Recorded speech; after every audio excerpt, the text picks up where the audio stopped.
नमस्कार दोस्तों, स्वागत है आपका मेरे YouTube चैनल आर के भक्ति में। दोस्तों, मैं आज आपको अमावस्या और पूर्णिमा दो बहनों की कहानी सुनाऊंगा। कृपया उसे ध्यानपूर्वक सुनें। जो भक्त हमारे चैनल पर नए आए हैं वो हमारे चैनल को सब्सक्राइब करें, वीडियो को लाइक करें और कमेंट में ओम नमः शिवाय लिखना ना भूलें। बोलो शंकर भगवान की जय। एक राज्य में एक राजा और एक रानी रहते थे। उनके 4 संतानें थीं, 2 लड़के और 2 लड़की। एक लड़की का नाम पूर्णिमा और दूसरी लड़की का नाम अमावस्या था। पूर्णिमा घर के कामों में निपुण थी और घर का पूरा काम करती थी और भगवान की पूजा अर्चना भी करती थी। इसके अतिरिक्त वह गौ माता की सेवा भी करती थी और उसकी दूसरी बहन अमावस्या का घर का कोई काम नहीं करती थी, न ही भगवान की पूजा अर्चना करती थी और न ही गौ माता की सेवा करती थी। फिर भी राजा और रानी अपने दोनों बेटों तथा पुत्री अमावस्या को ही प्यार करते थे और वे पूर्णिमा से प्यार नहीं करते थे, उसके साथ भेदभाव करते थे। राजा के चारों पुत्र और पुत्री धीरे धीरे बड़े हो रहे थे। जब वे बड़े हो गए, राजा ने अपने दोनों पुत्रों का विवाह योग्य कन्याओं के साथ करा दिया। इसके बाद रानी ने राजा से कहा कि अब दोनों पुत्री विवाह के योग्य हो गई हैं और इन दोनों का विवाह भी करा दो। लेकिन पुत्री अमावस्या का विवाह किसी बड़े खानदान में कराना और पूर्णिमा का विवाह किसी गरीब परिवार में कराना, क्योंकि पूर्णिमा को केवल भगवान की पूजा पाठ करना ही पसंद है और गाय की सेवा करना पसंद है। अब रानी ने राजा को दोनों पुत्रियों का रिश्ता तय करने के लिए भेज दिया। राजा ने अपने पड़ोसी राज्य में जाकर वहाँ के राजा के पुत्र से अमावस्या का रिश्ता तय कर दिया और उसी गाँव के गरीब परिवार के लड़के से बेटी पूर्णिमा का रिश्ता तय कर दिया। यह सारी बात राजा ने अपनी रानी को बताई तो रानी कहने लगी कि अब देखते हैं कि भगवान कैसे मदद करते हैं। यह बहुत ही पूजा पाठ करती है और भगवान में मग्न रहती है। पूर्णिमा के कई भाई और भाभी पूर्णिमा से बहुत प्यार करते थे, क्योंकि पूर्णिमा उनके घर के कामों में उनका साथ देती थी और उनकी दूसरी बहन अमावस्या उस पर अपना रौब जमाती थी और घर का कोई काम काज नहीं करती थी। कुछ समय बीतने के बाद दोनों पुत्रियों का विवाह हो जाता है। राजा और रानी शादी के बाद अपनी दोनों पुत्रियों को विदाई देते हैं। विदाई देते समय राजा और रानी अमावस्या को बहुत सारा धन दौलत देकर विदा करते हैं। पूर्णिमा को कुछ नहीं देते, खाली हाथ अपने घर से विदा करते हैं। इसके बाद दोनों बहनें अपने ससुराल को चली जाती हैं। कुछ दिन बीत जाते हैं और एक दिन अमावस्या अपने घर पर शिव जी की कथा कराती है, जिसमें वह सभी गाँव वालों को आमंत्रित करती है और अपनी बहन पूर्णिमा को नहीं बुलाती है। जब गांव की सभी औरतें अमावस्या के यहाँ जाती हैं तो यह सभी दृश्य पूर्णिमा अपने दरवाजे से बाहर खड़ी होकर देख रही होती है। तो वहाँ से गुजर रही औरतें पूर्णिमा से कहती हैं कि तुम्हारी बहन के यहाँ शिव जी की कथा रखी है, क्या तुम नहीं चलोगी? पूर्णिमा ने कहा, मुझे निमंत्रण नहीं आया है, मैं नहीं जा सकती। सभी गाँव की औरतों ने पूर्णिमा से कहा, नहीं बुलाया तो क्या हुआ, भगवान शिव की कथा है, तुम हमारे साथ चलो। गांव की सभी औरतों की बात मानकर पूर्णिमा भी उनके साथ भगवान शिव की कथा में अमावस्या के घर चली जाती है। जब अमावस्या की नज़र पूर्णिमा पर पड़ती है तो वह कहती है कि तुम यहाँ कैसे चली आई, मैंने तो तुम्हें बुलाया नहीं था। खैर कोई बात नहीं, अब तुम आ गई हो तो बैठ जाओ। और यह कहते हुए अमावस्या पूर्णिमा की दरिद्रता का भी मजाक उड़ाती है। यह सुन पूर्णिमा की आंखों में आंसू आ जाते हैं और रोते रोते मन ही मन पूर्णिमा भगवान शिव से विनती करती है, हे भगवान, क्या पूजा पाठ करना गलत है? गौ माता की सेवा करना गलत है? आखिर मेरी गलती क्या है? आप मुझ पर अपनी कृपा दृष्टि क्यों नहीं डालते? जब पूर्णिमा बार बार भगवान शिव से यह कहती है, तब तक शिव जी की कथा पूरी हो जाती है और अमावस्या भगवान का प्रसाद सभी लोगों को देती है, लेकिन पूर्णिमा को वह प्रसाद नहीं देती। पूर्णिमा बिना प्रसाद के ही अपने घर लौट आती है। रास्ते में वह सोचती है कि यदि बच्चे कथा का प्रसाद मांगेंगे तो वह उन्हें क्या जवाब देगी। उसने सोचा कि वह मायके अपने भाई और भौजाई के यहाँ चली जाएगी, वहाँ बच्चों के लिए कुछ लेकर आएगी। वहाँ से वह घर वापस लौट आई, पर घर वापस लौट कर आने के बाद उसने अपने पति और बच्चों से कहा कि वह अपने मायके जा रही है। पति ने कहा ठीक है। कुछ समय बाद पूर्णिमा अपने मायके के लिए चल देती है। रास्ते में एक चबूतरा पड़ता है जिस पर तुलसी का पौधा लगा है। एक बूढ़ी अम्मा बैठी है, वह कोई और नहीं साक्षात तुलसी माँ है। उस बूढ़ी माता ने पूर्णिमा से कहा, बिटिया तुम कौन और कहाँ जा रही हो? पूर्णिमा अपना परिचय देती है। परिचय देने के बाद बूढ़ी औरत ने पूर्णिमा से कहा कि यहाँ तुलसी का पौधा सूख रहा है, इसमें थोड़ा सा पानी डाल दो और इस चबूतरे की सफाई कर दो तो जिससे मुझे थोड़ी ठंडक मिलेगी। पूर्णिमा ने कहा कि ठीक है माँ, मैं तुलसी में पानी डाल देती हूँ और यहाँ की साफ़ सफाई करती हूँ। पूर्णिमा ने साफ़ सफाई करने के बाद बूढ़ी अम्मा को भी नहला दिया और बूढ़ी अम्मा की भी सेवा की, उनके पैर दबाकर। और बूढ़ी अम्मा से कहा कि मैं माँ जी आपकी और क्या सेवा करूँ, और कोई काम हो तो बता दो, मैं कर दूंगी। बूढ़ी अम्मा ने कहा नहीं, अब तुम जाओ और वापस आते समय मुझसे मिलते हुए जाना। पूर्णिमा ने बूढ़ी अम्मा से कहा ठीक है माँ जी, मैं जाती हूँ। आगे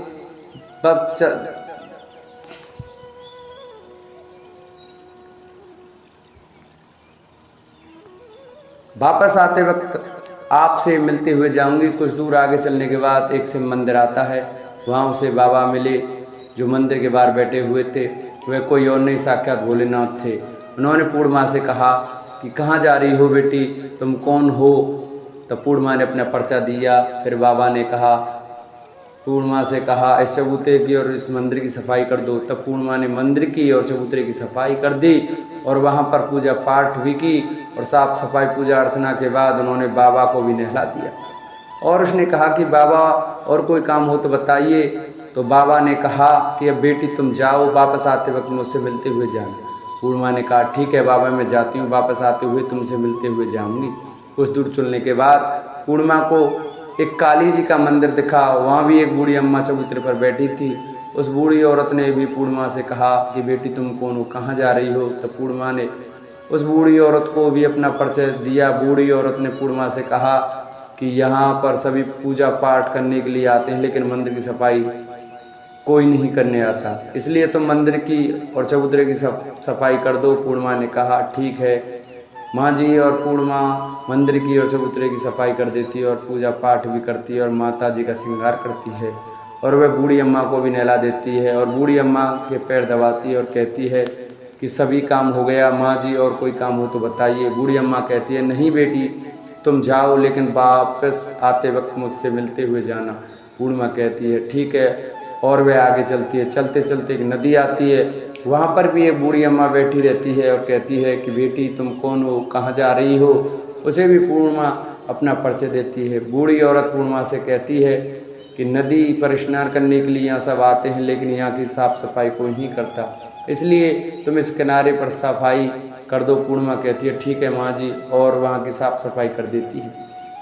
और वह बूढ़ी अम्मा के पैर दबाती है और कहती है माँ जी और कोई काम हो तो बताइए। बूढ़ी औरत कहती है कि कुछ नहीं बेटी तुम जाओ, लेकिन वापस आते वक्त मुझसे मिलते हुए जाना। और वह नाव से नदी के किनारे तक पहुँच जाती है और वह अपने मायके में पहुँचती है और वहाँ पर पूर्णिमा के भाई और भाभी उसे देखकर बहुत खुश हो जाते हैं और वे पूर्णिमा की बहुत खातिरदारी करते हैं और उससे बहुत सारी बातें करते हैं और कहते हैं कि बच्चों को भी साथ लेकर आती तो बहुत अच्छा होता।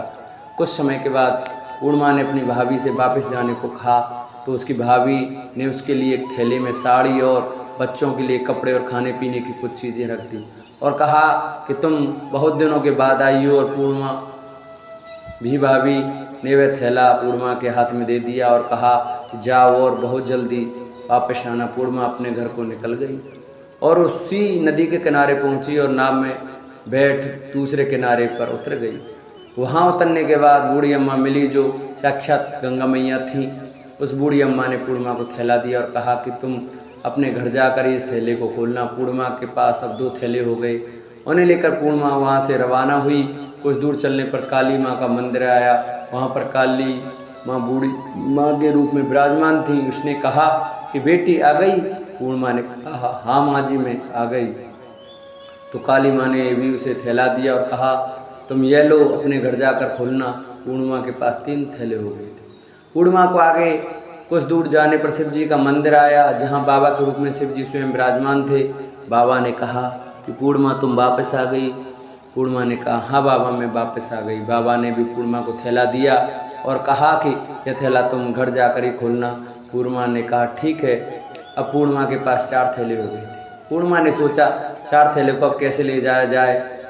उन्होंने एक पुरानी साड़ी निकाली और उन सभी थैलों को एक गठरी बना लिया और सर पर रख कर वहाँ से निकल गई। कुछ दूर जाने के बाद उन्हें तुलसी माता बूढ़ी औरत के रूप में मिलती हैं और कहती हैं, पूर्णिमा तुम आ गई। हाँ माँ जी मैं आ गई। वह बूढ़ी औरत भी उसे एक थैला देती है और कहती है कि यह थैला तू अपने घर जा कर ही खोलना। पूर्णिमा कहती है ठीक है माँ जी। अब पूर्णिमा के पास 5 थैले हो गए। पूर्णिमा वहाँ से रवाना हुई तो वापस अपने घर पहुँच गई।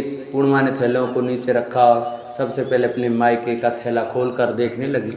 उसमें बच्चों के लिए अच्छे अच्छे कपड़े और खाने पीने की चीज़ें थीं और उसमें कुछ गहने भी रखे थे। पूर्णिमा ने अपने बच्चों को कपड़े दे दिए और खाने पीने की भी चीज़ें बच्चों को दे दी। यह सब लेकर वह बहुत खुश थे। अब पूर्णिमा ने दूसरा थैला खोला जो गंगा मैया ने दिया था। उसमें ढेर सारे हीरे जवाहरात सोना चांदी आदि थे। इसके बाद अब पूर्णिमा ने तीसरा थैला खोला जो उसे काली माँ ने दिया था। उसमें बहुत सारा सोना श्रृंगार का सामान भरा हुआ था। इसके बाद पूर्णिमा ने चौथा थैला खोला जो उसे भगवान शिव ने दिया था। उसमें बहुत सारा धन संपत्ति भरा हुआ था और बहुत सारी खुशियाँ भरी हुई थी। इसके बाद अब पूर्णिमा ने 5वां थैला खोला जो उसे तुलसी माँ ने दिया था। उसमें चावल दाल और 7 प्रकार की खाने की चीज़ों से भरा हुआ था। अब पूर्णिमा के घर में किसी भी चीज़ की कमी न थी। उसका घर धन धान्य से भरा हुआ था और अंततः पूर्णिमा और उसके परिवार में के सुख में जीवन व्यतीत करने लगा। अब पूर्णिमा के मन में विचार आया कि क्यों ना शिव जी की कथा कराई जाए और शिव जी की कथा में एक कार्यक्रम रखा जाए। पूर्णिमा ने गांव के सभी लोगों को आमंत्रित किया और घर घर जाकर सभी लोगों को बुलाया। पूर्णिमा अपनी बहन अमावस्या के घर भी गई और अमावस्या को भी शिव जी की कथा के लिए अपने घर पर बुलाया। जब अमावस्या पूर्णिमा के घर शिव जी की कथा में आई तो उसने देखा कि पूर्णिमा के घर में किसी भी चीज़ की कोई कमी नहीं है। इतना सारा धन दौलत यह देखकर उसने कहा कि अमावस्या को देखकर घर में इतना धन और दौलत कहाँ से आई। पूर्णिमा ने कहा कि देखो तब शिव जी की कथा में मुझे नहीं बुलाया था, फिर भी मैं चली आई और तुमने मुझे प्रसाद तक नहीं दिया था और मेरी गरीबी का मजाक भी उड़ाया था। उसके बाद मैं अपने घर आई और घर आते हुए मन ही मन सोचती रही कि मेरे मायके जाऊंगी और अपने मायके चली गई और जो कुछ घटना इस बीच हुई वह सभी घटना अपनी बहन अमावस्या को बता दी। तो अमावस्या कहती है कि तुमने भी मुझे प्रसाद मत दो और मुझे डांट लो, लेकिन पूर्णिमा ने कहा कि यह तो भगवान का प्रसाद है, मैं तो सबको दूंगी। फिर भी अमावस्या ने प्रसाद नहीं लिया। वह सीधे अपने घर चली गई। घर जाकर अपने बच्चों से कहा कि मैं अपने मायके जा रही हूँ। वह अपने मायके जाने के लिए तैयार हो गई। मायके के लिए निकल कर उसे रास्ते में चलते चलते तुलसी माता जी मिली जो चबूतरे पर बूढ़ी अम्मा के रूप में बैठी थी। बूढ़ी अम्मा ने अमावस्या से कहा कि बेटी तुम कौन हो, कहाँ जा रही हो। अमावस्या ने अपना परिचय दिया। बूढ़ी अम्मा ने कहा कि बेटी यह तुलसी का पौधा सूख रहा है, इसमें थोड़ा सा पानी डाल दो और इस चबूतरे की सफाई कर दो। इस पर अमावस्या ने कहा कि बुढ़िया तुझको दिखाई नहीं दे रहा कि मैंने इतनी महंगी साड़ी पहन रखी है, गंदी हो जाएगी। वहाँ से आगे चली जाने पर उसे भगवान शिव को पाया जिसे उसने ऐसा ही कहा। उसके बाद आगे जाने पर उसने काली माँ मिली जिससे भी उसने यही सारी बातें कहीं। आगे जाने पर उसे गंगा मैया मिली, उसने यही सब कहा और आगे चली गई। उसके बाद अमावस्या जब नाव में बैठी तो उसे नाव में फूलों की जगह कांटे थे, उसके पैरों में चुभ रहे थे। किनारे पर उतरकर वहाँ उसकी मायके चली गई। जब वहाँ उसे उसकी भाभियों और भाइयों ने देखा तो मन ही मन कहने लगे, काम की न काज की, ढाई अनाज की। अब आ गई हो तो ठीक है, पूर्णिमा तो हमारे कामों में हाथ दिखा बटा लिया करती थी, यह कोई काम करेगी तो नहीं। अब उसने खाना बनाया और खा पी कर सभी सो गए। अमावस्या की सुबह और अपनी भाभियों से कहा कि मैं अपनी ससुराल जा रही हूँ। उन्होंने कहा ठीक है जाओ। अमावस्या बोली, पूर्णिमा को तो तुमने एक थैला दिया था और मुझे कुछ नहीं दोगी क्या। भाई और भाभी ने कहा तुम घर जाओ, थैले घर पहुँचेंगे। फिर अमावस्या वहाँ से निकल गई और नदी के किनारे पहुँची। माँ गंगा मैया बूढ़ी औरत का रूप धारण करके बैठी हुई थी। बूढ़ी माँ ने कहा आई बेटी, तो उसने कहा हाँ मैं आ गई। पूर्णिमा को तो थैला दिया था, मुझे नहीं दोगी क्या। बूढ़ी अम्मा ने कहा तुम घर जाओ, थैले तुम्हारे घर पहुँच जाएंगे। इसके बाद आगे जाने पर उसे काली मैया मिली जिसने भी अमावस्या को यही कहा। इसके बाद आगे जाने पर शिव भगवान मिले, उन्होंने भी अमावस्या को यही कहा। इसके बाद उसे तुलसी माँ मिली, उन्होंने भी अमावस्या से यही कहा, तुम घर जाओ, थैले तुम्हारे घर पहुंच जाएंगे। अमावस्या अपने घर पहुंच गई तो वहां पर 5 थैले पड़े हुए थे। अमावस्या ने मन ही मन सोचा, अब तो मेरे पास बहुत सारे धन दौलत आ जाएगी, जल्दी जल्दी मैं सभी थैले को खोला। किसी में मिट्टी तो किसी में पत्थर, किसी में कंकर, किसी में कोयले। उसके मायके से कुछ नहीं मिला था, इन थैलों में कुछ भी नहीं था। अमावस्या दौड़ती हुई पूर्णिमा के घर गई और कहा कि तब इतना सब कुछ मिला, मुझे तो कुछ नहीं मिला, आखिर क्यों? तो पूर्णिमा ने कहा, जब मैं अपने मायके जाती हूँ तो अपनी भाभीयों के साथ उनके कामों में हाथ बटाती हूँ, उनके साथ मिलकर काम करती हूँ, परंतु तुम ऐसा कुछ नहीं करती, उनकी इज्जत भी नहीं करती, इसलिए वे भला क्या करेंगे। इसके बाद तुमने गंगा मैया को ठुकरा दिया, काली माँ को ठुकरा दिया और भगवान शिव को ठुकरा दिया, इसलिए उन्होंने कुछ नहीं कहा। अमावस्या कहती हैं, बहन तुम मुझे माफ़ कर दो, मैंने तुम पर हमेशा अत्याचार किया है, मुझे कुछ नहीं मिला तो कोई बात नहीं, मैं भी भगवान की भक्ति करूंगी और सब कुछ प्राप्त कर लूँगी, मुझे इन सभी चीज़ों का रहस्य बताऊंगी। तो पूर्णिमा ने कहा कि तुम 3 सूत्रों का ज्ञान ले लो और उसकी कथा करना। पहले सूत्र में दया मांगना, दूसरे सूत्र में कथा मांगना और तीसरे सूत्र में 108 बार ओम नमः शिवाय का जाप करना। भगवान ने ये सूत्र दिया है, उनको अपने हृदय में बसा लेना। मैंने भी ये 3 सूत्र अपने जीवन में अपनाए थे और सच्चे मन से भगवान की भक्ति पूजा पाठ की थी, तब भगवान ने मुझे यह सब कुछ दिया है। तुम्हारे पास जो कुछ था वह भी सब समाप्त हो गया। इसके बाद अमावस्या अपने घर गई और भगवान की पूजा पाठ करने लगी।